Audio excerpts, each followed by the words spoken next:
Well, following a U.S. House vote today, northern Minnesota is a step closer to copper-nickel mining near the Boundary Waters. And Northern News Now, Sophia Lauber tracked that vote today. Sophia, a significant development in a long-time Northland fight. Absolutely, Dan and Laura.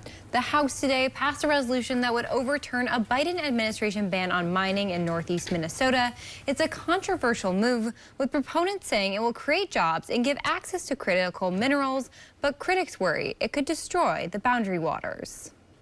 The resolution, introduced by Congressman Pete Stauber, would overturn a 20-year mineral withdrawal on 225,000 acres of Superior National Forest, paving the way for copper-nickel mining. While Stauber celebrates the jobs mining would create, Executive Director of Save the Boundary Waters Ingrid Lyons says pollution from mining could destroy others and an entire ecosystem. This is an incredible parcel of public lands that supports American jobs, local jobs, regional jobs.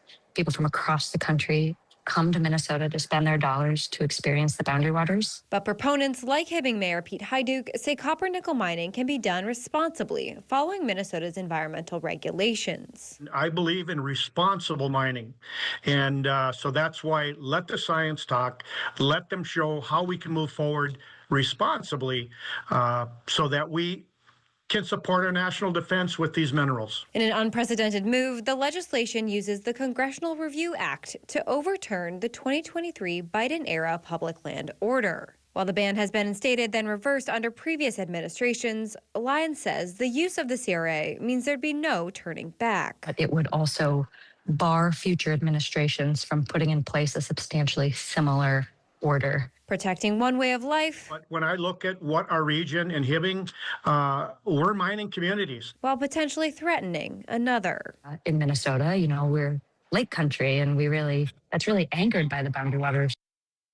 Now that it's passed the House, the bill heads to the Senate, where it would need just a simple majority to head to the president's desk. Stauber was not available for an interview, but shared in a statement that he's thrilled the resolution has passed the House. Live in studio, Sophia Lauber, Northern News Now. Thank you, Sophia. And this afternoon's vote was not entirely along party lines. We have a full breakdown of it online. You can find that by downloading our Northern News Now app.